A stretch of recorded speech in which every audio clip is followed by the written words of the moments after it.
चक्षुरुन्मीलितं येन तस्मै श्रीगुरुवे नमः। श्रीचैतन्यमनोभीष्टं स्थापितं येन भूतले स्वयं रूप कदा मह्यं ददाति स्वपदान्तिकम्। वन्देऽहं श्रीगुरोः श्रीयुतपदकमलं श्रीगुरून् वैष्णवंश्च श्रीरूपं साग्रजातं सहगण रघुनाथान्वितं तं सजीवं साद्वैतं सावधूतं परिजनसहितं कृष्णचैतन्यदेवं श्रीराधाकृष्णपादान् सहगण ललिता श्रीविशाखान्वितंश्च। हे कृष्णा करुणा सिंधु दीनबंधु जगतपते गोपेश गोपिका कांत नमोस्तुते। तप्त कांचन गौरांगे राधे वृंदावनेश्वरी वृषभानुसुते देवी प्रणमामि हरिप्रिये। वाञ्छाकल्पतरुभ्यश्च कृपा सिन्धुभ्य एव च पतितानां पावनेभ्यो वैष्णवेभ्यो नमो नमः। जय श्री कृष्ण चैतन्य प्रभु नित्यानंद श्री अद्वैत गदाधर श्रीवासदि गौर भक्त वृंद। हरे कृष्णा कृष्ण कृष्ण हरे हरे हरे राम राम राम हरे हरे। यं प्रव्रजन्तमनुपेतमपेतकृत्यं द्वैपायनो विरह कातर्वाजुहाव पुत्रेति तन्मयतया तर्वोऽभिनेन्दुस्तं सर्वभूतहृदयं मुनिमानतोऽस्मि। यः स्वानुभावमखिलश्रुतिसारमेकम् अध्यात्मदीपमतितितिर्षतां तमोऽन्धं संसारिणां करुणयः पुराणगुह्यं तं व्याससूनुमुपयामि गुरुं मुनीनाम्। नारायणं नमस्कृत्य नरं चैव नरोत्तमं देवीं सरस्वतीं व्यासं ततो जयमुदीरयेत्। नष्टप्रायेषु भद्रेषु नित्यं भागवत सेवया भगवती उत्तमा श्लोके भक्तिर्भवति नैष्टिकी। शृण्वतः श्रद्धया नित्यं गृणतश्च स्वचेष्टितं कालिना नातिदीर्घेण भगवान् विशते हृदि। आपके पास वो लैपटॉप नहीं है तो सेटअप कर दीजिए। हम लोग श्रीमद् भागवतम के दूसरे स्कंद के छठे अध्याय के 19वें श्लोक को देख रहे हैं और आप सुनते ही जा रहे हैं। जो पुरुष सूक्त है वेद का, उसकी पुष्टि विभिन्न श्लोकों के द्वारा ब्रह्मा जी कर रहे हैं नारद जी के उत्तरों को देने के लिए। तो आज एक और श्लोक की पुष्टि करेंगे, तो उसके लिए हम लोग पहले श्लोक को बोलते हैं। आप में से कोई आप बोलोगे? श्लोक बोलोगे? नहीं। पादेषु दिख रहा है आप लोग श्लोक? एक बार श्लोक बोल दीजिए, उसके बाद फिर आप करें।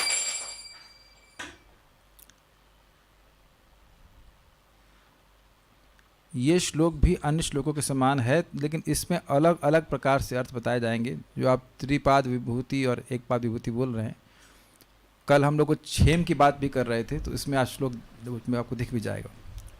बड़े लेकिन सुंदर अर्थ लिए गए हैं। पादेषु सर्वभूतानि पुंसः स्थिति पदो विदुः। पादेषु सर्वभूतानि पुंसः स्थिति पदो विदुः। अमृतं क्षेमम भयम त्रिमूर्धनो धाय मूर्धसु।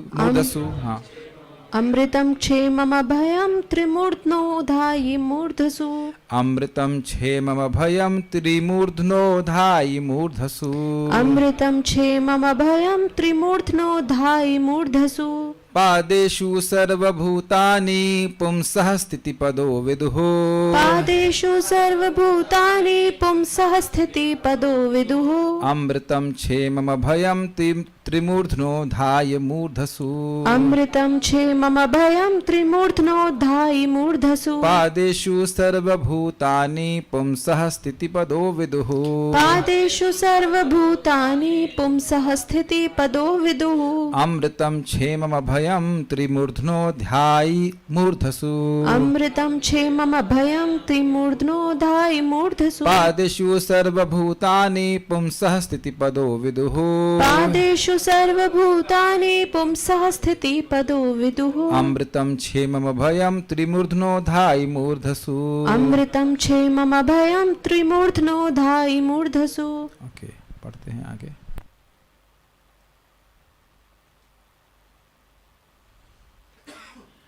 पूर्ण पुरुषोत्तम भगवान अपनी 1/4 शक्ति के द्वारा समस्त भौतिक ऐश्वर्य के परम आगार के रूप में जाने जाते हैं, जिसमें सारे जीव रह रहे हैं। सारे जीव का मतलब बद्ध जीव। भगवान का धाम जो 3 उच्चतर लोकों से अर्थात जनलोक, तपलोक और सत्यलोक से तथा भौतिक आवरण से पर स्थित है, उसमें अमरता, निर्भयता तथा जरा और व्याधि से चिंता मुक्ति का नित्य निवास है।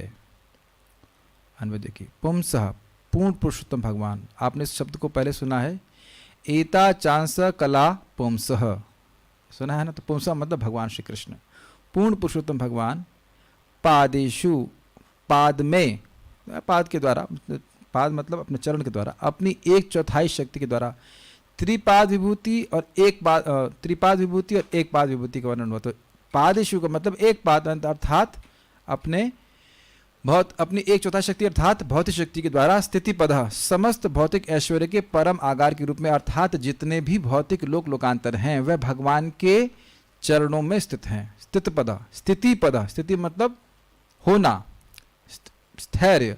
तो जितने भी भौतिक जगत हैं वह सब भगवान के चरण कमलों में स्थित हैं, ये अर्थ है। ठीक है, एक पाद, समझ पा रहे हैं आप। जितनी भौतिक शक्ति है उसे पादेशु से कहा गया। और पहले स्थिति पद मतलब भगवान अपनी 1/4 भौतिक शक्ति से, भौतिक शक्ति में जितने भी जीव हैं उनमें वो सारे के सारे भगवान के चरण कमलों पे आश्रित हैं, ये अर्थ है। विदु, विद्वानों द्वारा विज्ञ, ऐसा विद्वान लोग जानते हैं, सामान्य लोग नहीं जानते हैं। सर्वभूतानि और सब विद्वानों का ये भगवान के चरण कमल, भगवान श्री कृष्ण के चरण कमल, संपूर्ण भौतिक सृष्टि उनकी 1/4 अंश है और उसमें वह सब उनके चरणों में स्थित है। और ऐसा विद्वान जानते हैं जिसमें सर्वभूतानि अर्थात समस्त जीवों का निवास है, अर्थात समस्त बद्ध जीवों का निवास है। आध्यात्मिक लोक में जो जीव हैं उनका निवास इस 1/4 अंश में नहीं है, ये बोल रहे हैं। अच्छा, अमृतम यानी अमरत्व, क्षेमम मतलब पूर्ण सुख से युक्त एवं जरा रोग आदि की चिंता से मुक्त। इसी का अर्थ कल हम लोग चर्चा कर रहे थे। क्षेम मतलब कल्याणमय, सुखमय। अगर सुख ही नहीं मिला तो कल्याण कैसे मिलेगा? तो प्रभुपाद जी ने इसका बड़ा सुंदर अनुवाद किया है। क्षेमम अर्थात पूर्ण सुख से युक्त एवं जरा रोग आदि से की चिंता से मुक्त। यहाँ अगर थोड़ा व्यक्ति को सुख मिलता है तो बाद में चिंता होती है कि बीमारी हो जाएगी, और अंततः वृद्धावस्था तो होती है, मृत्यु तो होगी। तो वहाँ कहना इससे रहित होता है। अभयम अर्थात निर्भयता। त्रिमूर्धन यानी 3 उच्चतर लोकों से परे तथा मूर्धसु भौतिक आवरणों के पार श्री वैकुंठ लोक विद्यमान है। तो देखिए 1/4 तो क्या हो गया, 1/4 हो गया भौतिक शक्ति और वह भगवान के चरणों में स्थित है। और इससे परे अब देखिए यहाँ शब्द क्या बोल रहे हैं, त्रिमूर्धन। त्रिमूर्धन का मतलब हुआ जनलोक, तपलोक और सत्यलोक। अभी आके बताया जाएगा बड़ा सुंदर तरह से कि देखिए त्रिलोकी है, भूर्भुवः स्वः, और उनकी मूर्धना, उनके टॉप पे है महरलोक। और महरलोक से आगे भी जितने वो भी इसके सर पे ही बोले जाएंगे इनके, तो उनके बारे में वह नष्ट नहीं होते हैं। महरलोक भी हम सुन चुके हैं, महरलोक भी ब्रह्मा जी के दिन के अंत में तप जाता है, तो वहां के लोग ऊपर के लोक में चले जाते हैं। तो जनलोक, तपलोक और सत्यलोक, इनको त्रिमूर्धना कहा जा रहा है। ऊपर के 3 लोग जो है ना, वह है ब्रह्मा जी के दिन के अंत में नष्ट नहीं होते हैं, वहां के लोग वहीं रहते। तो अब यह 3 लोकों के परे और ब्रह्मांडों के भौतिक आवरण के परे, अर्थात वो जो आपने लेयर्स सुने थे ना ब्रह्मांडों के, उसके भी परे श्री वैकुंठ है। ये त्रिमूर्धना और मूर्धसु का अर्थ है। और अधाई मतलब विद्यमान स्थित है। ये श्लोक समझ पा रहे हैं कुछ प्रकार से? इसमें भगवान के बहुत, देखिए श्रीला चक्रवर्ती पाद ने कहा है कि इस श्लोक के द्वारा भगवान की भौतिक शक्ति और आध्यात्मिक शक्ति का वर्णन हुआ है। तो देख लीजिए स्पष्ट है। पादेषु सर्वभूतानि पुंसः स्थिति पदो विदु। पादेषु मतलब 1/4 अंश में भगवान के सर्वभूतानि सभी जीव रहते हैं। पुंसा मतलब भगवान के, और वो भगवान के क्या है? स्थिति पदा। ये जितनी भी भौतिक शक्ति है वह भगवान के चरणों में स्थित है, ऐसा विद्वान जानते हैं। पहले लाइन का अर्थ हुआ, तो ये भौतिक शक्ति का वर्णन हुआ कि नहीं? दूसरी लाइन में आध्यात्मिक जगत का वर्णन कर रहे हैं। अमृतम क्षेमम अभयम, जिस जगत में अमृत है, अमृतत्व अमरता है, क्षेम अर्थात कल्याण है, और अभयम मतलब निर्भयता है, और वह धाम कैसा है? त्रिमूर्धनो अर्थात जनलोक, तपलोक और सत्यलोक, उनसे परे और मूर्धसु। देखिए मूर्धसु बोलने की क्या जरूरत हुई? जनलोक, तपलोक और सत्यलोक के परे भी कुछ ऐसा हो सकता है, कोई अंदाजा लगा ले कि हो सकता है उसके और आवरण के बीच में हो। मेरी बात आप समझ रहे हैं? ब्रह्मांड है, सत्यलोक है, सत्यलोक के परे फिर आवरण है, तो हो सकता हो कि सत्यलोक के परे भी कोई लोक हो, उसकी बात कर रहे हो। तो कहते हैं मूर्धसु अर्थात ब्रह्मांड के आवरणों के बाहर, तीनों लोकों के परे अर्थात, क्योंकि देखिए इन तीनों लोकों में भी कुछ अमृतत्व है, कुछ क्षेम है और अभय है, क्योंकि ये नष्ट नहीं होते हैं। कौन से 3 लोक? जनलोक, तपलोक और सत्यलोक, इनमें भी है। लेकिन कह रहे हैं ना, यह तो भौतिक आवरणों के अंदर है, तो इसलिए असीमित अमृत, असीमित क्षेम, असीम अभय यहां नहीं प्राप्त होगा, अधिक अधिक होता जाता है। ये बात आपको समझना होगा। छांदोग्य उपनिषद इसको स्पष्ट वर्णन करता है। जैसे जैसे व्यक्ति ऊपर के लोकों में जाता है, सुख बढ़ता जाता है, हजारों गुना बढ़ता जाता है। भगवान इस बात को स्वयं कहते हैं स्वर्ग लोकम विशालम, स्वर्ग में भी विशाल सुख की अनुभूति होती है, लेकिन इस पृथ्वी की तुलना में। लेकिन स्वर्ग लोक से कोटि कोटि गुना अधिक सुख जनलोक, तपलोक और ब्रह्मलोक आदि में, और उसमें भी अंतर आ जा रहा है। भाई जनलोक में अमृत है, लोग मरते नहीं है, कल्याण है और वहां भय नहीं है, लेकिन वहां मृत्यु आदि का भय है। एक्चुअली उस तरह से नहीं है कि हर ब्रह्मा जी के दिन होगी तो सब मर जाएंगे, खत्म हो जाएगा प्लानिट, ऐसा नहीं होगा। ब्रह्मा जी की परम आयु समाप्त होगी तब ये लोग नष्ट होते हैं। आप मेरी बात समझ पा रहे हैं? त्रिमूर्धना में भी, यानी इन 3 लोकों में, जनलोक, तपलोक और सत्यलोक में भी अमृत, क्षेम और अभय है, किंचित मात्र है, वैकुंठ से कम है लेकिन है। लेकिन मूर्धसु शब्द से ये स्पष्ट हो रहा है कि ये जो भगवान की त्रिपाद-विभूति का वर्णन है वह इस भौतिक आवरण के पार, ब्रह्मांड के पार वैकुंठ जगत है। ये समझ में आया आप लोग को? और अधाई, अधाई का मतलब वर्तमान है, विराजमान है, स्थित है, फिक्स्ड है। मतलब वैकुंठ की स्थिति जो है वह अनश्वर है, वो कभी नष्ट नहीं होती। वहां पे ये 3 गुण होते ही हैं। कल आपको याद है मैं बता रहा था त्रिपाद विभूति करता क्या था? 3 गुण, अमृतत्व, क्षेमत्व और अभयत्व। ये 3 गुण उस वैकुंठ में प्राप्त होते हैं। ठीक है, श्रीधरी देखिएगा। श्रीधरी एतावनस्य महिमातो ज्यायांश्च पुरुषः, इस पुरुष सूक्त के मंत्र के द्वारा यह कहा गया है कि इतना उस पुरुष की महिमा अर्थात विभूति है, और वह पुरुष उससे भी महान है। क्या विभूति है? कि भगवान पूरे जगत से व्याप्त करते हैं और इससे जगत के बाहर भी हैं, ये अर्थ बताया गया था। इसकी पहले व्याख्या हो चुकी है। इसको बतलाने वाले मंत्र के द्वारा यही बतलाया गया है। इस तरह सिद्ध हो गया कि ईश्वर नित्य ही मुक्त हैं। ये बात भी पहले स्पष्ट कहा गया था। शब्द था क्या है 2.6.18 देखिए। सो अमृतस्य भयस्य शो मर्त्यमन्नम जत्तगात, वह भगवान अमृत के और अभय के ईश्वर हैं। और मर्त्यमन्नम अर्थात जो सकाम कर्म है, जो क्षयिष्णु है, उससे यद अत्यगात जो उसके परे हैं, वो भगवान है। तो इस प्रकार से भगवान की नित्य मुक्तता को भी बताया गया था। उसके अधीन रहने वाले भूतों की अर्थात जीवों की, भूत का मतलब होता है जीव भूत की बंध और मोक्ष की व्यवस्था को बतलाते हुए ब्रह्मा जी पुरुष सूक्त के पादो अस्य विश्वभूतानि त्रिपादस्यामृतम दिवि, अर्थात ब्रह्मांड के जीव 1/4 हैं तथा 3 भागों के आध्यात्मिक जगत में सब कुछ शाश्वत है। इस मंत्र का अर्थ पादेशु इस वाक्य से कहे हैं। क्या समझ में आ रहा है इसका मतलब? देखिए बहुत कठिन नहीं है।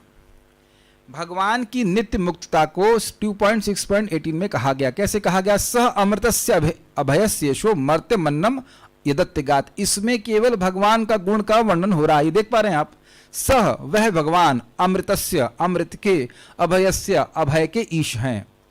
मर्त्यमन्नम यदत्यगात, और मर्त्यम जो मरण धर्म है, मरणशील है, अन्नम अर्थात जो सकाम कर्म है उसके परे है, वो शाश्वत है। ये क्लियर? महिमा ऐशो ततो ब्रह्मन पुरुषस्य दुरत्य, ऐसे एषः पुरुषस्य, इन भगवान की महिमा तो दुरत्य है। किसका वर्णन हुआ? किस जीवात्मा का वर्णन हुआ इसमें? भगवान का वर्णन कैच कर लिया आपने। यह 2.6.18 केवल भगवान के गुणों का वर्णन कर रहा है। अब आप श्लोक क्रमांक 2.619 देख रहे हैं तो देखिए, पादेषु सर्वभूतानि पुंसः स्थिति पदः विदु, ये उन जीवों का वर्णन है जो भौतिक जगत में रहते हैं। भाई भौतिक जगत के बारे में बोल रहे हैं ना कि पादेषु मतलब एक पाद है, नहीं एक पाद विभूति में सारे जीव भगवान के चरण कमलों में रहते हैं। ठीक, और नेक्स्ट लाइन में जो बोल रहे हैं अमृतम क्षेमम अभयम त्रिमूर्धनो धाय मूर्धसु, तो वैकुंठ का वर्णन हो रहा है। तो वैकुंठ के वासियों का वर्णन भी हो गया कि नहीं? तो मुक्त जीवों का स्थिति, सॉरी बद्ध जीवों की स्थिति पहली लाइन से और मुक्त जीवों की स्थिति दूसरी लाइन से स्पष्ट कर रहे हैं। अब समझ में आ गया? समझाने से समझा जाता है, ऐसा लगेगा बहुत कठिन बात बोल रहे हैं, बहुत आसान बात है। अब यह कौन सी बात बोल रहे हैं? यह पुरुष सूक्त के श्लोक को बोल रहे हैं। पादो अस्य विश्वभूतानि, ये जितने भी विश्व के भूत अर्थात जीव हैं वह भगवान के पाद अर्थात एक चरणों में है और वो एक पाद विभूति यानी भौतिक जगत में है। त्रिपाद अस्य अमृतम दिवी, जो भगवान का त्रिपाद विभूति वो अमृतत्व की प्राप्ति करती है, वो आध्यात्मिक जगत है। ये बहुत बोल रहे हैं।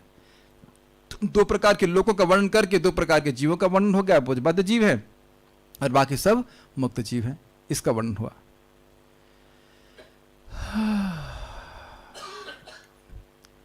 इधर तो समझ में आ रहा है, ये सब तेज जा रहा है आज। ओके, कुछ लोग सोच रहे हैं हम कहाँ फंस गए। नहीं नहीं नहीं, अभी देखिएगा कितना सुंदर अर्थ है, अभी तो शुरू हुआ है। तो ये समझ में आ रहा है श्लोक क्यों बोल रहे हैं। बद्ध जीवों और नित्य मुक्त जीवों की स्थिति को जिसको पुरुष सूक्त में कहा गया है उसको यहाँ पे ब्रह्मा जी अपने श्लोक के द्वारा कह रहे हैं। क्लियर जी? हम लोग भौतिक जगत में हैं कि नहीं? हैं। और वैकुंठ में मुक्त आत्मा है कि नहीं? हैं। तो वैकुंठ का वर्णन कर दिया गया और भौतिक जगत का वर्णन कर दिया गया और भूतान शब्द तो आ ही गया, सारे जीव वहाँ पे रहते हैं। उस ईश्वर में भूलोक आदि लोक हैं वे चरणों के समान है, मतलब सारे जितने लोक हैं वो सब भगवान के चरण में है। पाद शब्द यहाँ अंश का बोधक है कि पाद मतलब पाद शब्द चरण के अर्थ में नहीं है। पाद एक पाद 1/4 के अर्थ में, स्थिति पद ने पद जो है वो चरण के अर्थ में है। ध्यान से देना पड़ेगा। पाद जनरली हम लोग होते हैं चरण के अर्थ में लेते हैं। तो पादेशु मतलब 1/4, एक अंश, 1/4 अंश में सारे जीव रहते हैं। श्लोक देखिए फिर समझ में आएगा। श्लोक देखिए वापस से। पादेशु सर्वभूतानि, वो एक भगवान के 1/4 भाग में सारे जीव रहते हैं। सारे जीव का मतलब सारे बद्ध जीव रहते हैं। पुंसा स्थिति पदो विद, भगवान का चरण में उस प्रकार से विद्यमान है। ठीक है, तो पद शब्द का अर्थ यहाँ पे चरण है और पाद शब्द का अर्थ वहां पे एक अंश है। भागवतम समझ ना। ठीक है, वे लोग जिसके चरण हैं वह स्थिति पद होना चाहिए, स्थिति पद नहीं, वे स्थिति पद है। मतलब जितने भी लोकांतर है भौतिक जगत है वह भगवान के चरणों में स्थित है, स्थिति पद होना चाहिए। उसके अंशभूत लोकों में सभी जीवों को ज्ञानी पुरुष जानते हैं। इसका मतलब क्या हुआ? भगवान के चरण कमलों के ही एक अंश में भौतिक जगत में सारे जीव रहते हैं, बद्ध जीव रहते हैं। प्रत्येक भूतों को अलग अलग फल की प्राप्ति को बतलाते हुए त्रिपादस्यामृतम दिवि श्रुति का अर्थ बतलाया गया। इसका क्या मतलब है? जीव अपनी अपनी अधिकार के अनुसार विभिन्न लोकों की प्राप्ति करते हैं। आगे कल के श्लोक में आएगा। जो ब्रह्मचारी हैं, सन्यासी हैं, नैष्ठिक ब्रह्मचारी हैं, सन्यासी हैं, वानप्रस्थी हैं, वह सब ऊपर के लोक यानी कि भूर भुवा स्वः के ऊपर के लोकों की प्राप्ति कर रहे हैं। जनलोक, तपलोक इत्यादि सत्यलोक। और अगर कोई भगवान का भक्त हो गया तो वैकुंठ की प्राप्ति करेगा। तो अधिकार का भेद हो गया। और इन तीनों लोकों में भूर भुवा स्वः में जीवा जो भोग नहीं त्याग पाए उनको उसमें घूमना पड़ता रहता है। ठीक है, तो अधिकार भेद से बताया गया। तो इसलिए कह रहे हैं त्रिपादस्यामृतम दिवि का अर्थ बताया गया कि इसका अर्थ है कि ईश्वर समृद्धि। हाँ, आप इसको थोड़ा समझिए भाई। त्रिपाद अस्य अमृतम दिवि, इसका अर्थ बड़ा अद्भुत लिया गया है। इसका अर्थ है कि ईश्वर संबंधी अमृत त्रिपाद है, अर्थात वहां सदा सुखी बना रहता है। वह ऊपर के लोकों में विद्यमान है। वह अमृत त्रिपाद त्रिलोकी अर्थात भूलोक, भूलोक और स्वरलोक के भीतर नहीं है। क्योंकि देखिए भूर भुवा स्वर में निरंतर सुख नहीं है, निरंतर सुख नहीं है, वहां पे दुख आ ही जाता है। स्वर्ग लोक में आप जानते हैं कि स्वर्ग के राजा इंद्र थे और कई हजारों साल तक उनका राज्य छिन गया, वो दुखी हो जाते हैं। वहाँ पे सअतिशयता का दुख है कि मेरे पास वैभव है लेकिन दूसरे का वैभव देख करके मैं जलता हूँ कि उसके पास वैभव अधिक क्यों है। और इस बौद्ध जगत में मतलब मनुष्य लोक में दुख है, दुख के अलावा है क्या बताइए। शरीर से सुख मिलता है बहुत थोड़ा सा और दुख मिलता है बहुत ज़्यादा, तो यहाँ तो दुख ही दुख है, यहाँ तो सुख का कोई व्यवस्था नहीं है। तो इसलिए कह रहे हैं कि ये जो भगवान से संबंधित सुख है वह जनलोक, तपलोक, सत्यलोक वहाँ से मिलना शुरू होता है, ये अर्थ कर रहे हैं। भोगों में कभी सुख है नहीं, यहाँ भोग भोगते रहेंगे तो जो भोग भोगते रहेगा व्यक्ति तो कैसे सुखी होगा। कुछ समझ रहे हैं, यही संस्पर्श जा भोगा दुख योने एवते। जो संस्पर्शज भोग है, छूना देखना इत्यादि के द्वारा जो भोग है वो तो दुख की योनि है। तो इस भूर भुवा स्व में तो ये चल ही रहा है। स्वर्गलोक में क्या भोग नहीं है, भोग ही भोग है, लेकिन वो भोग जो भोग तो कहीं भी जो संस्पर्शज भोग हैं वो कहीं पे भी दुख का ही कारण बनेंगे। तो दुख कहाँ से, सुख कहाँ से शुरू हो रहा है, जनलोक, तपलोक, सत्यलोक से। महरलोक में भोग नहीं है, लेकिन महरलोक में जब ब्रह्मा जी का दिन अंत होता है तो वहाँ वो तपने लगता है, तो वो दुख है वहाँ पे। तो वह दुख जनलोक, तपलोक, सत्यलोक पे नहीं है। कुछ आप कैच कर पा रहे हैं बात।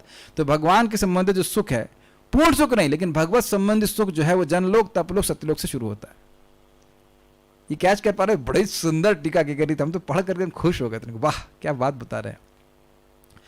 उस त्रिपाद शब्द से उक्त की त्रिविधता बदलाते हुए त्रिमूर्धन कहा गया है। मतलब वो जो तीन प्रकार का सुख है उसको त्रिपाद से सूचित कर रहे हैं। तो वो त्रिमूर्धना, त्रिपाद शब्द मतलब जो कि पुरुषोक्त में आया है। त्रिपाद, देखिए श्लोक वापस था ना, त्रिपाद अस्या अमृतम दिवी। इन भगवान का अमृत, भगवान संबंधी अमृत तीन त्रिपाद अर्थात त्रिलोकी के परे है।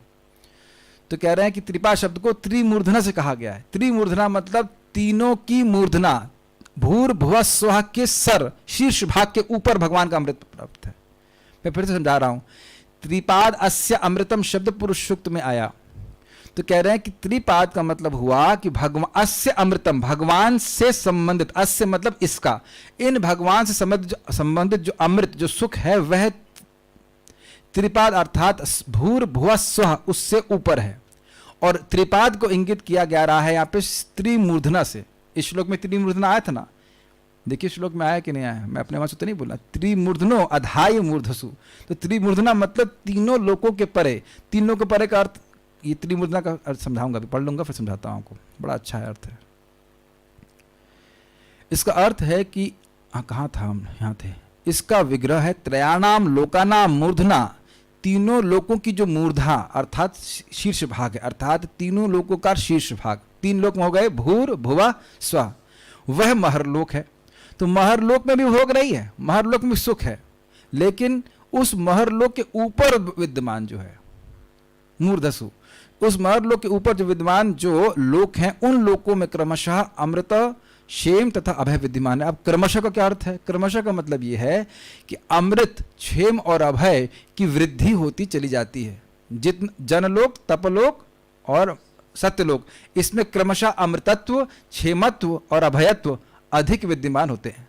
लेकिन हो जाता है, यानी कि जनलोक, तपलोक, सत्यलोक का नाश नहीं होता है, वहाँ के आनंद में कोई बाधा नहीं आती। आप अगर, पता नहीं याद है कि नहीं, लेकिन प्रथम स्कंद में हम लोग सुन चुके हैं कि वहाँ कोई दुख नहीं है। केवल जब नीचे के लोगों को, हम लोगों को देखते हैं कि भोग में पड़े हुए हैं, दुख गर्हित जीवन जी रहे हैं, तब उनको दुख होता है, अन्यथा कोई दुख नहीं होता। अब हाँ, हमारे दुख से उनको कुछ दुख होता है, अन्यथा उन्हें कोई दुख नहीं है अपना। ये हम लोग पढ़ चुके हैं। श्लोक तो मुझे भी याद नहीं आ रहा, लेकिन अर्थ ये है, कहाँ बोला गया था मैं भूल रहा हूँ, लेकिन ये बात बोली गई थी। ये टीका जब मैंने पहले पढ़ी थी ना, तो मैंने कहा छोड़ देता हूँ, उसको समझ में नहीं आ रहा। फिर अगले दिन देखा तो समझ में, उनका वाह कितना सुंदर अर्थ इसमें लिखा गया है। ये तीनों लोग हैं भौतिक दायरे के अंदर, लेकिन भौतिक भोग वहां पे नहीं है, भगवान के ध्यान स्मरण में ही लगे रहते हो। इसका वर्णन बृहद भागवतामृत में बड़ा स्पष्ट है, भगवान के स्मरण में ही वह लगे रहते हैं। तो इस कारण से उनको दुख नहीं है, क्योंकि भोग है ही नहीं, तो दुख होगा कहां से? देखिए, भोग ही दुख का कारण है। ये ही संस्पर्शजा भोगा दुख योनय एवते, योनय एवते, सुना है ना श्लोक? जो संस्पर्श भोग हैं वही दुख के कारण हैं, और वो दुख के कारण है ही वो ही दुख के कारण है, मतलब और दुख के कारण है नहीं। अगर किसी के भोग जीरो तो उसके दुख हो ही नहीं सकते, तो वहां भोग है ही नहीं, वहां भोग है ही नहीं, तो वो भगवान का ध्यान आदि करके ही सुखी रहते हैं। ये अर्थ ठीक है। त्रिलोकी में रहने वाला सुख तो नश्वर है। कहाँ त्रिलोकी? भूर्भुवः स्वः। इसमें यद्यपि महर्लोक क्रम मुक्ति का स्थान है, किंतु कल्प का अंत होने पर वहां के भी जीव महर्लोक का त्याग कर देते हैं। तो अब देखिए, ये क्रम मुक्ति के बारे में आप दूसरे स्कंद की शुरुआत में सुन चुके हैं। तो क्रमशः वह है, वो क्या हमने सुना था, कौन सी थी, डॉल्फिन, क्या डॉल्फिन का नाम क्या था, भूल गया अभी। एक डॉल्फिन जैसा ना था, वो क्या नाम था उसका, उसको पार करते हुए जाता है महर्लोक में पहुंचता, उसका नाम क्या था, नाम याद नहीं आ रहा है।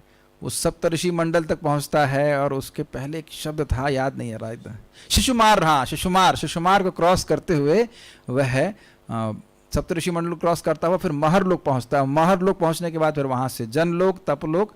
जब महर्लोक में ताप आता है और उसे वहां जनलोक से विमान आते उसे बैठ करके ऊपर चले जाते, तो आप समझ सकते हैं कि जब वहां ताप आना शुरू हुआ तो दुख आ गया कि नहीं। अब ताप कहाँ से आता है? संकर्षण, ब्रह्मा जी का दिन के अंत होता है तो संकर्षण भगवान के मुख से जो नीचे रहते हैं अग्नि प्रकट होती है। वो अग्नि जो है वो तपाने लगती है। नीचे के भूर्भुवः स्वः, पृथ्वी लोक और भूर्भुवः स्वः, मतलब जो तीन लोक हैं, ये तीन लोकों को खत्म हो जाता है, सब समाप्त हो जाते हैं। महर्लोक ये तभी समाप्त नहीं होता, लेकिन अग्नि की वजह से हीट हो जाता है। तवे के ऊपर हाथ क्यों नहीं रखेगा ना, तवे पे कौन रहना चाहेगा, तो गर्म हुए तवे के समान हो जाता है। तो वहाँ के लोग चले जाते हैं जनलोक, तपलोक आदि में। तो आप समझ सकते हैं कि वहाँ का जो अमृतत्व है या क्षेम है या भय है वो नष्ट हुआ। उनको भय है ना कि ब्रह्मा जी के दिन अंत होगा तो हमारा ये लोक पूरा हीट होने लग जाएगा, तो इसलिए उसको भी अभय पद नहीं कहा जा रहा है, उसको भी अमृतत्व नहीं कहा जा रहा, क्षेम नहीं कहा जा रहा है, लेकिन वह इन तीनों के ऊपर है।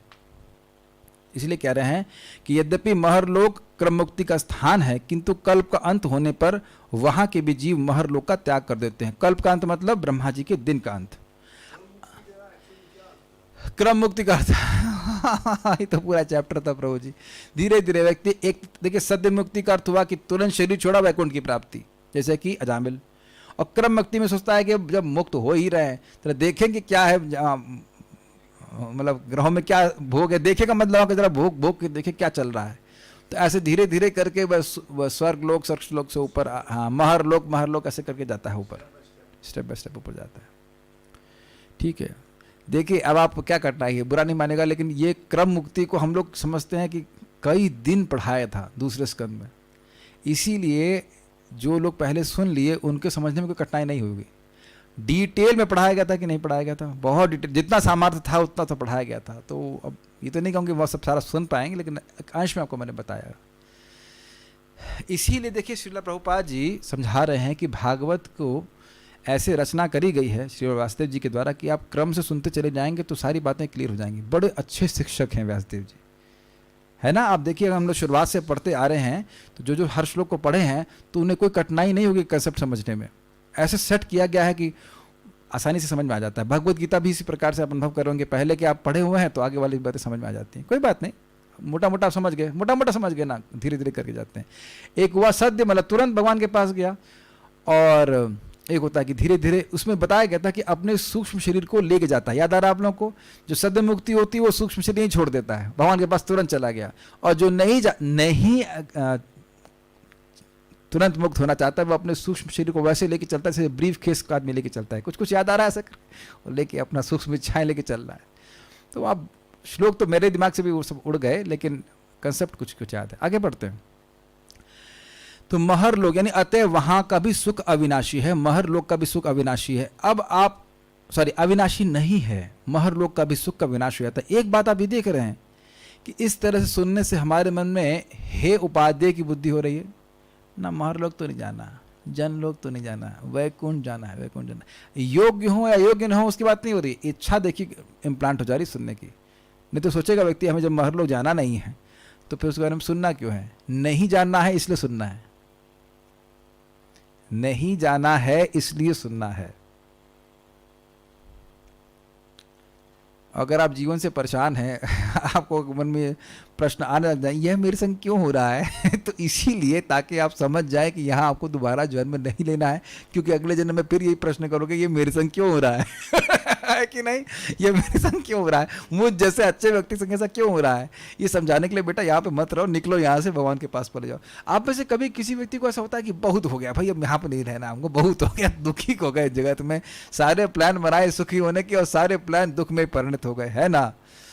तो इस प्रकार से जब व्यक्ति के मन में आ जाए तो यही तो भगवान चाहते हैं, यही भगवान की इच्छा है। ये क्यों हो रहा है? अतः वहां का भी सुख अविनाशी नहीं है। तो जनलोक में अमृत है भगवान के संबंध में। जनलोक में तो अमृत अर्थात अविनाशी सुख रहता है, क्योंकि वहां के जीव जीवन भर उस लोक का परित्याग नहीं करते हैं। किंतु महरलोक में रहने वाले जीव कल्पांत में त्रिलोक दाह की गर्मी से पीड़ित होकर जनलोक में चले जाते हैं। ये तो स्पष्ट समझ में आ गया। अतः वहां उनको सुख नहीं मिलता। तपोलोक में दुख का अभाव है, अतः वहां क्षेम का निवास है। आगे चलकर कहा भी जाएगा, त्रैलोक्यम दह्यमानायाम शक्त्या संकर्षणाग्निना यान्ति उष्मणा महरलोका जन्म भृगवादयोर्दिताः। अर्थात कल्प के अंत में, यानी ब्रह्मा जी के दिन के अंत में संकर्षण के मुख से निकली हुई अग्नि से जब त्रैलोक जलने लग जाता है, यानी कि भूर भुवा स्वा, ये 3 प्लानिटरी सिस्टम्स, तो इसकी गर्मी से संतप्त महरलोकवासी जीव महर्षि भृगु इत्यादि जनलोक में चले जाते हैं। सत्यलोक में तो अभय पद वाच्य मोक्ष का निवास है। ये मतलब है जिसको अभय पद कहते हैं, जो मोक्ष कहते हैं, वह सत्यलोक में निवास करता है। क्योंकि सत्यलोक वैकुंठ लोक के पास है। तो प्रश्न करेंगे तो क्या मोक्ष सत्यलोक में है? जी हाँ है। क्यों? क्योंकि सत्यलोक के निवासी अब दोबारा इस जगत में जन्म नहीं लेंगे। वह ब्रह्मा जी की जब परम आयु समाप्त हो जाएगी तो भगवान के पास चले जाएंगे। लेकिन देखिए ध्यान दीजिएगा, वहां भी हमने सुना था कि जो जीव क्रम मुक्ति से क्रमशः सत्यलोक पर पहुंचता है वह तब तक सत्यलोक में रहता है जब तक उसकी इच्छा होती है। याद आ रहा है आप लोगों को? ऐसा नहीं है कि वह ब्रह्मा जी की परम आयु के समाप्त होने के बाद ही जाएगा। अच्छे से याद आ रहा है? ये बड़े सुंदर बातें हैं, हमको बड़ा अच्छा लगा कि वहां पढ़ाने को मिला। बड़े सूक्ष्म पॉइंट क्लियर हो रहे हैं। फिर से रिपीट कर रहा हूं, जो जीव क्रमशः मुक्त होते होते सत्यलोक तक रहा, वो सत्यलोक में तभी तक रह रहा, या किसी लोक में तभी तक रह रहा जब तक उसकी इच्छा है। भगवान की भक्ति के प्रभाव से जा रहा था तो वो उसी लोक में जब तक रहा तब तक वो उसमें बोर नहीं हो गया। याद आ रहा आपको? ऐसा नहीं है कि जो भक्ति के प्रभाव से क्रम मुक्ति से करते करते सत्यलोक तक पहुंच रहा है तो वो सत्यलोक के नष्ट होने के बाद ही भगवान के पास जाएगा। याद आ रहा है आपको? सत्यलोक पहुंचने के बाद वह जब बोर हो गया तो आवरणों को पार करता हुआ फिर वो वैकुंठ की प्राप्ति करता है। स्पष्ट? कुछ श्लोक तो सभी को, किसी को भी याद नहीं होगा, लेकिन जी हाँ, उसकी इच्छा के ऊपर होता है। वह मुक्त होना चाहता था, लेकिन दूसरा तक देख लें, जब जा ही रहे हैं एक बार देख लें क्या क्या चल रहा है। तो ऐसे करते करते वो कुछ श्लोकों में रहता है, काफी समय तक रहेगा, लेकिन वो बोर होता जाता है। भक्ति का देखिए प्रभाव ही है। भगवान भक्त को भोग दे भी देते हैं अगर, लेकिन ये उसका प्रयोजन यही होता है कि उस भोग से वह विरक्त हो जाए। अगर आप लोग को याद हो 18वें अध्याय भगवद गीता की महिमा, उसमें हमने सुना था कि व्यक्ति स्वर्ग की प्राप्ति कर लिया और जब तक वो चाहता था तब तक स्वर्ग को भोगा उसने। गीता का पाठ करने से स्वर्ग मिला था उसको, उसका पुण्य क्षीण नहीं होने वाला था, और जब उसका मन उब गया फिर वो वैकुंठ चला गया। बड़ा सुंदर वर्णन है इस प्रकार से। तो ये बात बड़ी इंटरेस्टिंग है हमारे सीखने के लिए। हाँ, पूरे दिन में कम से कम कुछ तो हम लोग ऊपर के लोगों की चर्चा करते, नहीं तो इसी लोक में हम जलेबी की तरह फंसे रहते हैं कि नहीं, ये करना है, वो ऐसा है, ऐसा है, वो ऐसा है, ऐसा करके कुछ तो कम से कम राहत है ना। आपने देखा कि कभी जहाँ पे है वहाँ दुख है, लेकिन ऊपर आगे कुछ अच्छा मिलने वाला तो उसको सोच के व्यक्ति सुखी हो जाता है। देखा, ये सत्य है ना। और आगे कुछ मिलेगा वहाँ ठीक रहेगा, तो ये भक्तों को प्राप्त होगा। ओके, ये आपने अर्थ लिया। अब हम चक्रवर्ती पाद का अर्थ ले लेते हैं, वो थोड़ा सा अलग है। थोड़ा सा अब 2 श्लोकों के द्वारा भगवान की भौतिक एवं आध्यात्मिक विभूतियों में भेद करते हैं। स्पष्ट है, इस जगत में दिखा आप लोगों को, इस श्लोक में दिख गए 2 भौतिक विभूतियों का वर्णन किया, आध्यात्मिक विभूतियों का वर्णन किया। विदु अर्थात मनीषी जन जानते हैं कि समस्त जीव, चाहे वे बद्ध हों या मुक्त, दोनों ही श्री भगवान के भौतिक अथवा आध्यात्मिक पादेशु अर्थात भागों के भीतर निवास करते हैं। समझ में? बड़ा इंटरेस्टिंग है। अब वो इस तरह से अर्थ ले रहे हैं, पादेशु सर्वभूतानि पुंसा स्थिति पदा विदु, अर्थात थोड़ा अलग अर्थ ले रहे हैं। पादेशु का अर्थ ले लिया उन्होंने कि भगवान के मतलब बद्ध जीव तो अब सर्वभूतानि को नहीं ले, सारे जीवों को ले लिया। तो सारे जीव का अर्थ क्या हुआ? जो बद्ध जीव हैं वो भगवान के भौतिक पाद अर्थात अंश में रहते हैं, और जो आध्यात्मिक मुक्त जीव हैं वह भगवान के त्रिपाद अर्थात आध्यात्मिक जगत पे रहते हैं, और दोनों ही को कहा जाता है कि दोनों भगवान के चरण कमल में स्थित हैं। भगवान से बाहर तो कुछ भी नहीं, भगवान के चरण कमल से भी क्या आश्रय है, ये अर्थ है। आगे जाके आप सुनेंगे कि पूरा महतत्व, संपूर्ण महतत्व भगवान श्री कृष्ण के चरण कमलों में आश्रित है।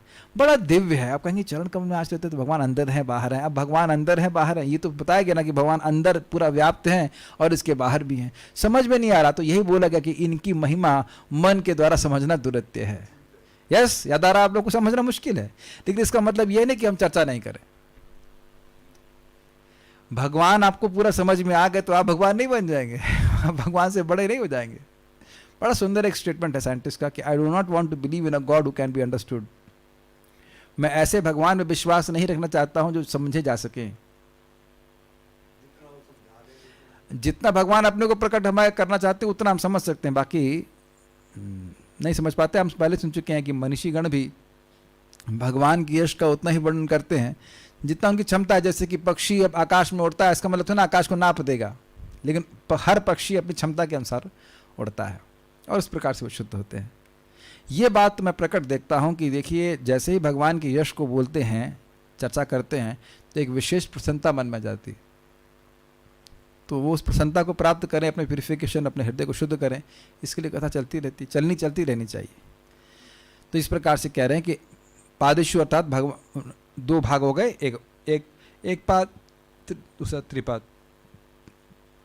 स्थिति पाद अर्थात जिन भगवान के पाद अर्थात श्री चरण समस्त लोगों की स्थिति अर्थात रक्षक के रूप में कार्य करते हैं। बड़ा सुंदर बात है, बहुत सुंदर बात। एक भक्त बोल रहे थे कि देखिए, भगवान सब पे कृपा करते हैं। यहाँ ग्लास नहीं, भगवान सब पे कृपा करते हैं, लेकिन जब कोई व्यक्ति भक्ति करता है तब उसको समझ में आता है, कोई बात नहीं, तो उसको समझ में आता है कि भगवान कैसे उस पर कृपा कर रहे हैं।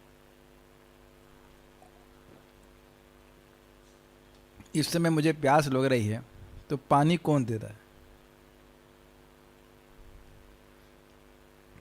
एक भक्त धीरे धीरे समझते हैं कि मैं कैसे पूरी तरह भगवान पर आश्रित हूँ। जो भौतिकतावादी लोग हैं उनको भी पानी भगवान ही दे रहे हैं कि नहीं। कितनी सुंदर बात है, रक्षक के रूप में भगवान है। स्थितिपाद मतलब उनको बनाए रखे हैं। स्थिति का मतलब ही होता है, हमने सुन चुके हैं, स्थिति संयमार्थम। स्थिति मतलब बनाए रखना, जैसा है वैसी स्थिति को रखना, स्थित, फिक्स्ड। कुछ समझ रहे, स्थित रहना, स्थित रहो। तो स्थिति मतलब जो स्थिति है, यानी कि मेंटेनेंस, क्या बोलते हैं, स्थिति, संहार और जन्म, स्थिति और संहार। तो स्थिति को बनाए रखने वाले हैं। तो स्थिति का मतलब ही रक्षा। अग्रीड। अगर कोई व्यक्ति अपनी स्थिति से च्युत हो गया तो उसकी रक्षा नहीं हुई। तो कह रहे हैं स्थिति अर्थात रक्षक के रूप में भगवान कार्य करते हैं। सभी लोक लोकांतर को संभाले हुए हैं। आपने कभी सोचा नहीं कि पृथ्वी आज तक घुस करके सूर्य में क्यों नहीं चली गई? जबकि कोई बीच में रस्सी नहीं है, कोई रॉड नहीं है, कुछ नहीं है। तो प्रभुपाद जी इसको वहां पे कोट करते हैं, गाम आवश्य च भूतानि धारयाम अहम ओजसः। सभी लोकों में प्रवेश करके, भगवद गीता के 15 अध्याय में बताते हैं भगवान, मैं अपनी शक्ति, अपने ओज से उन लोगों को धारण कर रहा हूं। आज तक ये सब बताया गया कि ये ग्रेविटेशनल लॉ है, ये है, वो है, ये शक्ति है, लेकिन यह नहीं समझ पाते कि इनमें शक्ति भरी कहाँ कि पृथ्वी गोल गोल घूम रही है और बिल्कुल ऐसे गर्दन टेढ़ी करके। गुरुत्वाकर्षण शक्ति कहाँ से आई, ये सब प्रश्न वो नहीं कर पाते। वो संकर्षण भगवान की शक्ति है, भगवान की शक्ति है। तो इस प्रकार से भगवान सभी लोगों का रक्षण करने वाले हैं। ये सब हमको बार बार सुनना है, क्योंकि आप जानते हो कि हमारे मन में एक भय आ जाता है कि हमारा कौन ध्यान देगा, है कि नहीं? सबके मन में आता है, आगे कौन चलाएगा और कौन चलाएगा। मेरे मन में भी आता है। इतना काफी सारे प्रवचन करने के बाद ही मन में आ ही जाता है, कौन चलाएगा। अरे आज तक कौन चला रहा है? इस समय भी हमारे शरीर में कितने कॉम्प्लेक्स रिएक्शन हो रहे हैं, बताइए। कौन उसको पालन कर रहा है, बताइए। हमें तो पता भी नहीं खाना कैसे पच रहा है। क्या उसकी स्थिति को नहीं बना के भगवान रखे हुए हैं? नहीं हो तो एक झटके में व्यक्ति का शरीर डिस्टर्ब, एक चीज डिस्टर्ब हो जाए, आदमी मर जाएगा, है कि नहीं?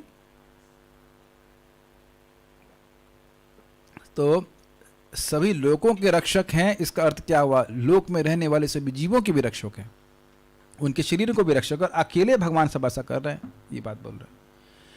अब इस थोड़ा अर्थ अलग अलग प्रकार से लेंगे। त्रिमूर्धनो अर्थात त्रिगुणमय स्थान की मूर्धना अर्थात इनसे परे स्थान अर्थात परव्योम। इतने अर्थात आ गए।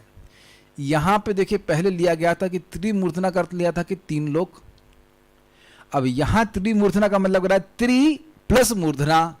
त्रि मतलब त्रिगुणमय स्थान और मूर्धना मतलब उससे परे।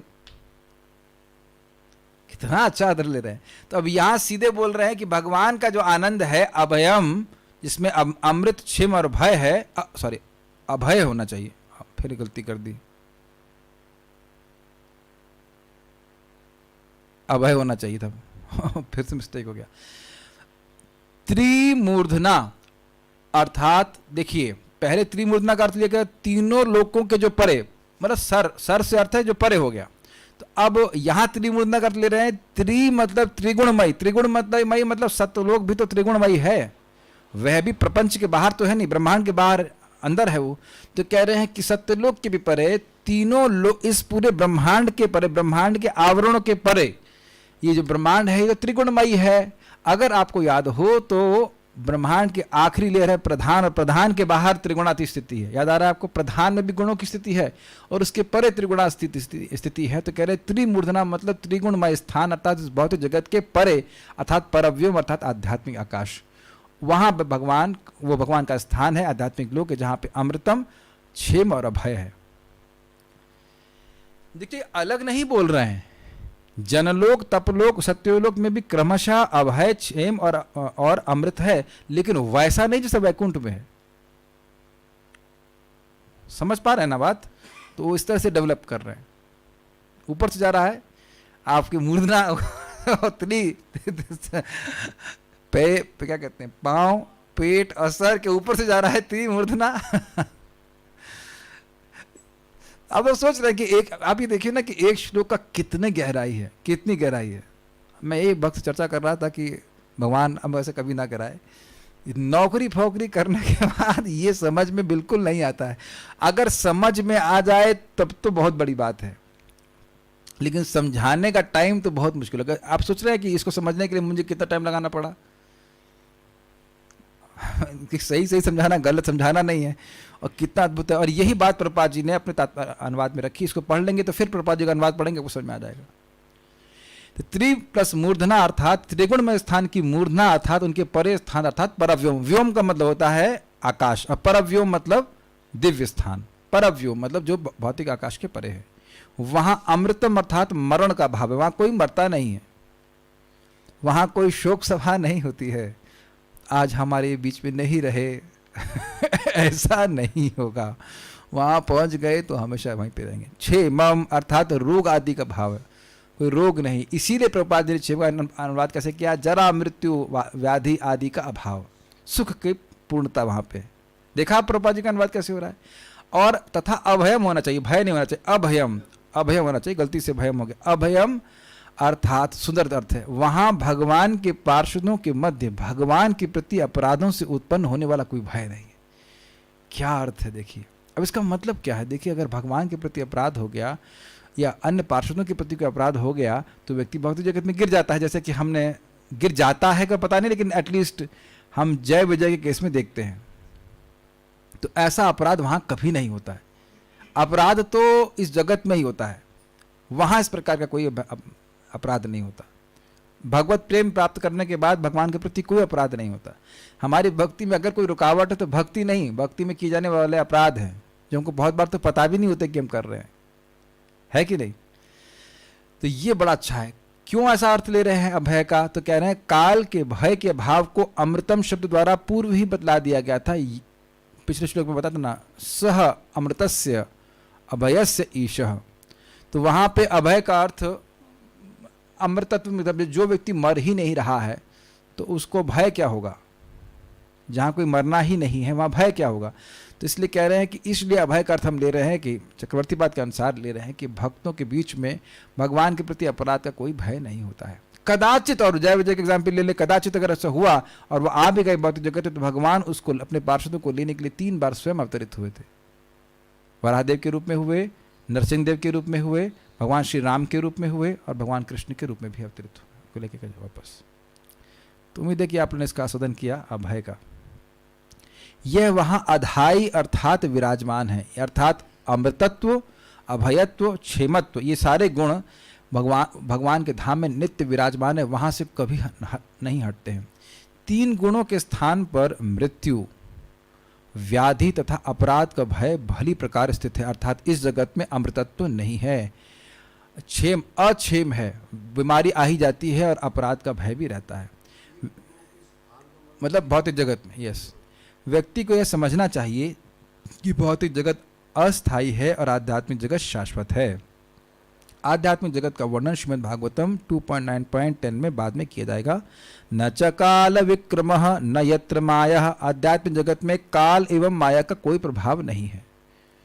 इसलिए ये सोचना कि माया के द्वारा व्यक्ति जगत में गिर जाता है, आध्यात्मिक जगत में माया उसको पकड़ लेती है, भागवत उसको सपोर्ट नहीं करती है। आध्यात्मिक जगत में कोई माया नहीं है।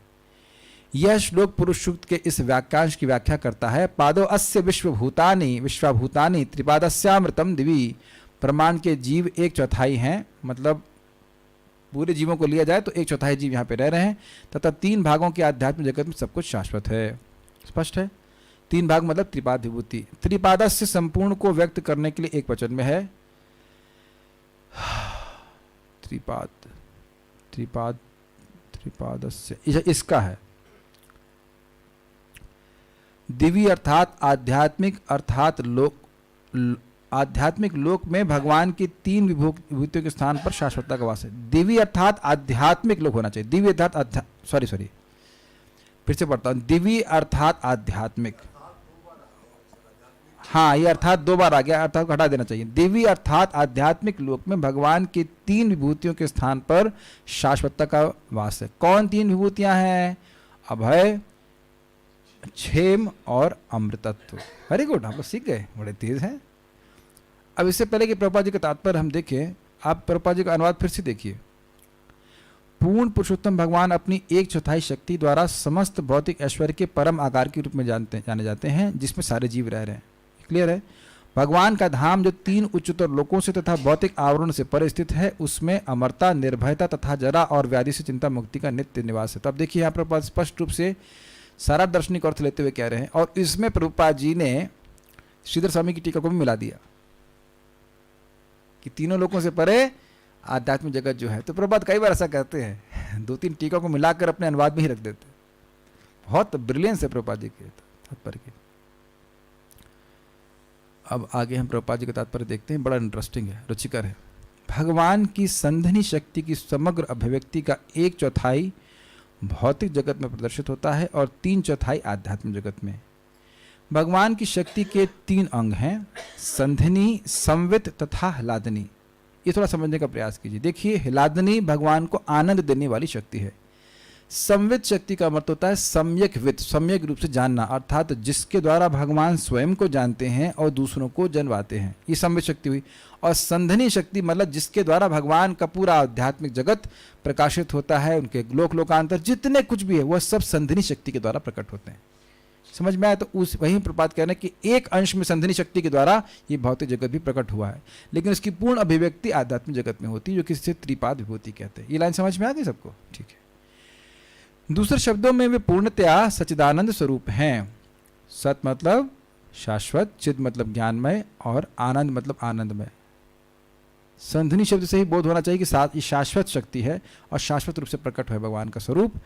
चिद मतलब ज्ञानमय तो संवित हो गया, और आनंद मतलब आनंदमय मतलब हिलादनी। तो तीनों से आप मैप कर सकते हो। भौतिक जगत में ऐसे स्वरूप का प्राकट्य कम ही हो पाता है, और सारे जीव जो भगवान के शूद्रांश हैं, छोटे अंश हैं, सच्चिदानंद स्वरूप का रंच मात्र आस्वाद केवल मुक्त अवस्था में कर पाते हैं, जबकि बद्ध अवस्था में बहुत कठिनाई से ये समझ पाते हैं कि जीवन का वास्तविक ज्ञातव्य तथा शुद्ध सुख क्या है। ये कुछ समझ में आया है? शूद्रांश तो समझ में आ गया कि जीव भगवान के छोटे अंश हैं। जब व्यक्ति पूरी तरह से गुणों से मुक्त हो जाता है, तब वह भगवान के सच्चिदानंद स्वरूप से उद्भूत होने वाले आनंद की अनुभूति कर पाता है। ये बात बोली जा रही है। बद्ध अवस्था में तो हम लोग, यह बहुत अच्छी बात, जबकि बद्ध अवस्था में भी बहुत कठिनाई से समझ पाते हैं कि जीवन का वास्तविक ज्ञातव्य तथा शुद्ध सुख क्या है। लाइन बहुत अद्भुत है। खूब श्रवण कीर्तन के बाद भी जीव कन्विंस नहीं हो रहा है कि उसका सुख शरीर में नहीं है कि नहीं? उस दिन गौरांग गुरु क्लास में बोल रहे थे ना कि प्रभुपाद जी ये बार बार, किसी ने पूछा कि प्रभुपाद जी आप ये बार बार क्यों बोल रहे हैं कि इंद्रिय तृप्ति दुख का स्रोत है। हर तात्पर्य में भगवत गीता अगर सुनेंगे तो प्रभुपाद से बार बार बोलते हैं इंद्रिय तृप्ति दुख का स्रोत है, इंद्रिय तृप्ति दुख का स्रोत है। तो प्रभुपाद जी ने कहा कि उतना बोलने के बाद भी तुम नहीं समझ पाते, इसीलिए हम लोगों को कंडीशनड सोल कहा गया। कंडीशन मतलब उसकी कंडीशनिंग कर दी गई है। जैसे देखिए एयर कंडीशन होता है ना, है वास्तविक वातावरण गर्म, लेकिन उसको ठंडा करके कंडीशन करके प्रोग्राम कर देता है, एक विशेष एक आर्टिफिशियल स्थिति को बना देता है, इसे कहते हैं कंडीशनिंग। तो जीव इस प्रकार से मन में बना लिया है कि भौतिक इच्छाओं को, एटलीस्ट कुछ इच्छाओं को तो जरूर पूर्ण करना चाहिए ना, जीरो कैसे कर सकता हूँ। अभी मैं कोई बात बोलता हूँ जो प्रभुपाद जी बोलते हैं, आप लोग हिल जाएंगे। प्रभुपाद जी कहते हैं कि मुक्त होने का मतलब है आहार, निद्रा, भय और मैथुन को जीरो कर देना। चलो मैथुन जीरो कर दिया, आहार को कैसे जीरो करेंगे? अब देखिए ना रिवोल्टिंग, आहार को कैसे जीरो करेंगे? आहार और सोना कैसे बंद करेंगे?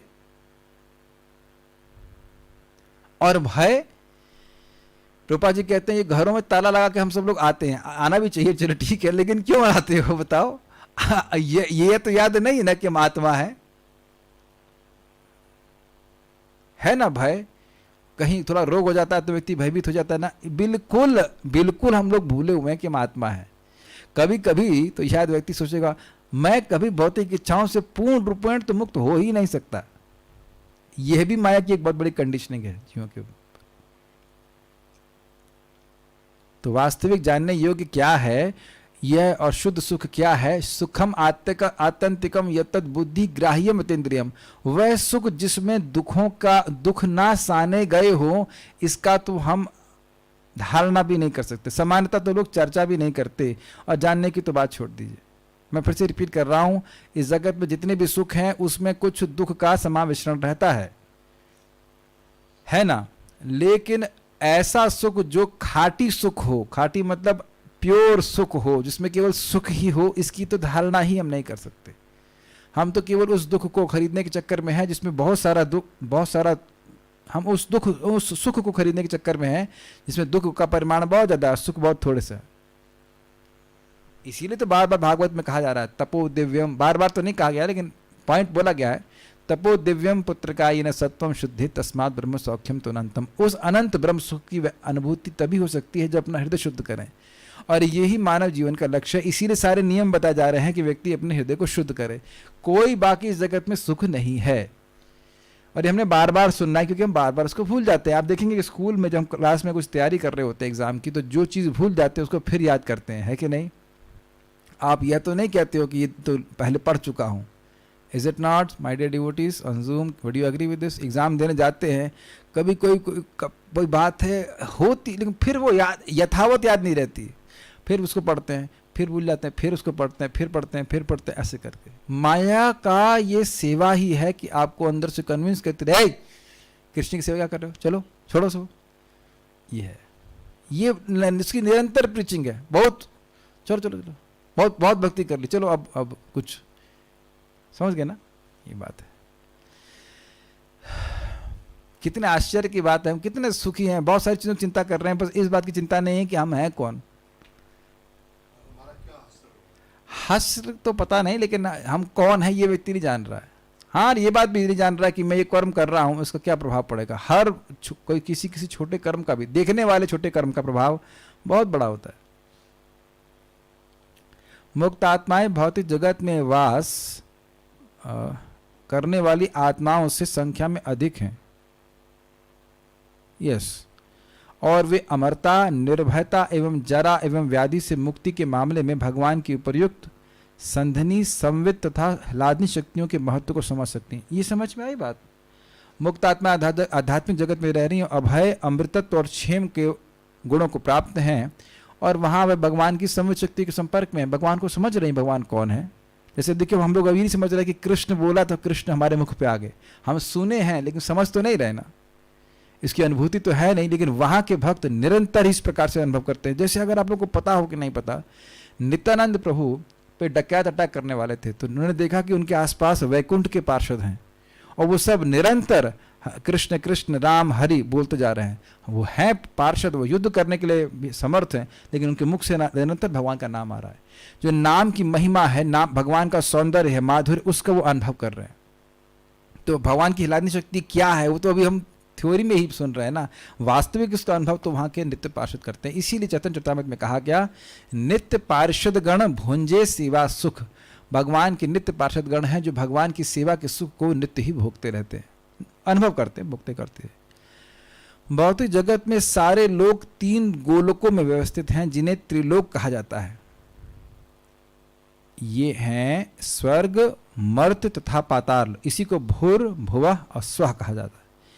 ये सब मिलाकर भगवान की कुल संधनी शक्ति के 1/4 भाग के बराबर हैं।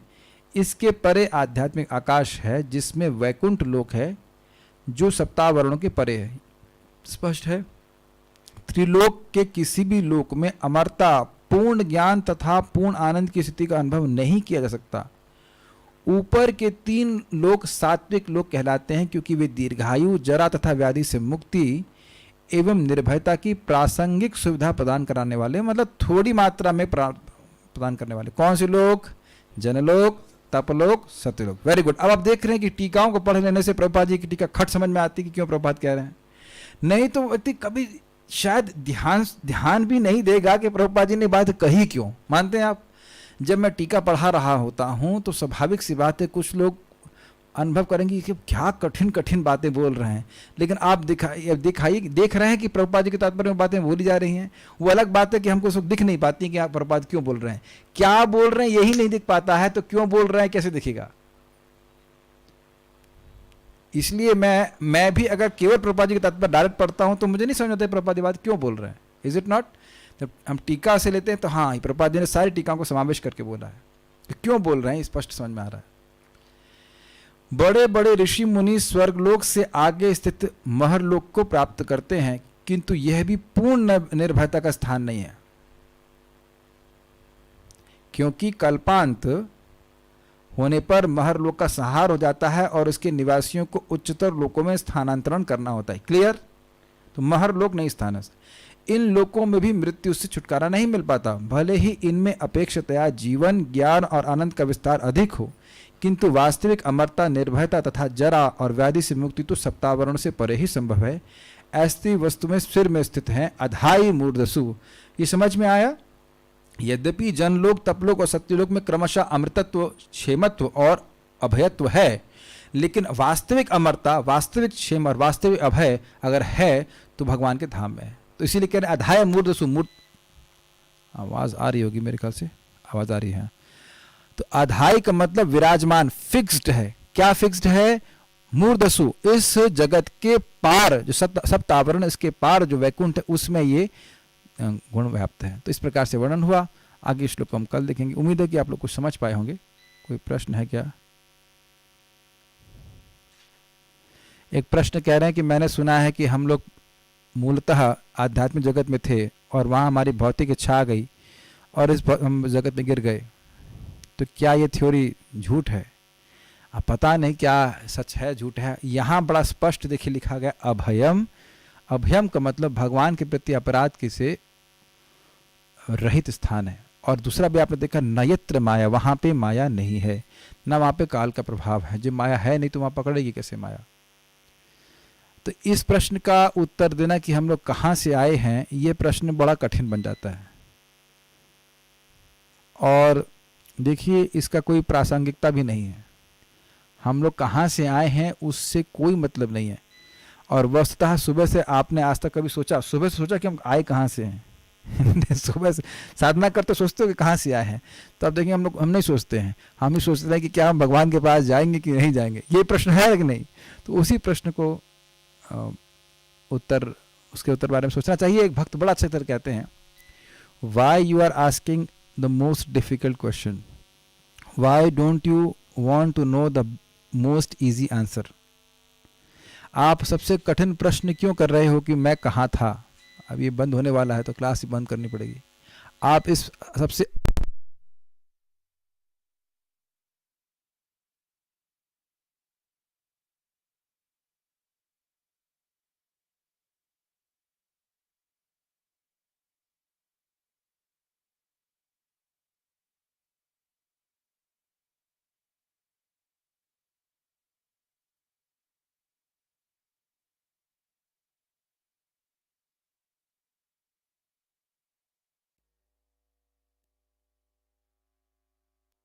यस।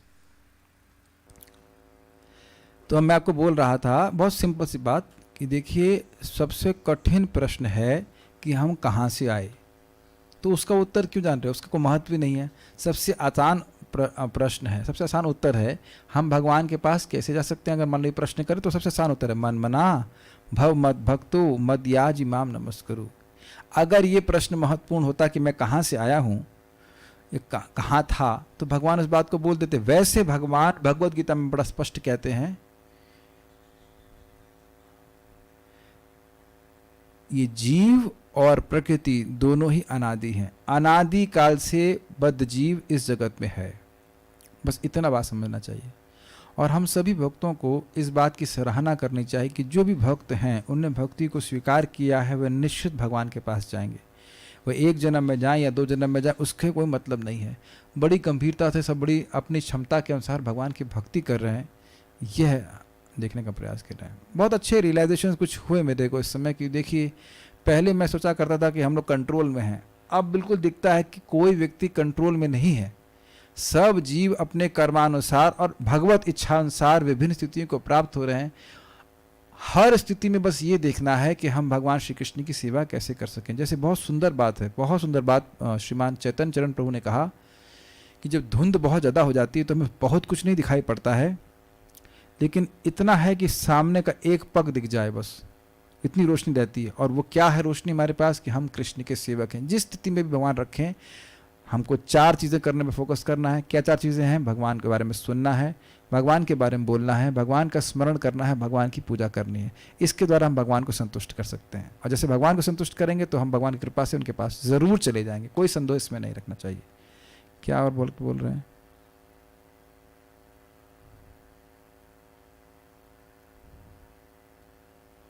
और क्या है?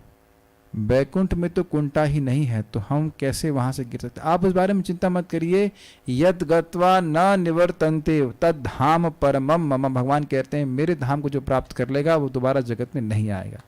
ठीक है, आए कहाँ से टेंशन मत लीजिए, आएंगे नहीं वापस, इतना चिंता रखिए, इतना पर विश्वास रखिए। Okay, will stop here and do small पारायण एंड देन विल स्टॉप।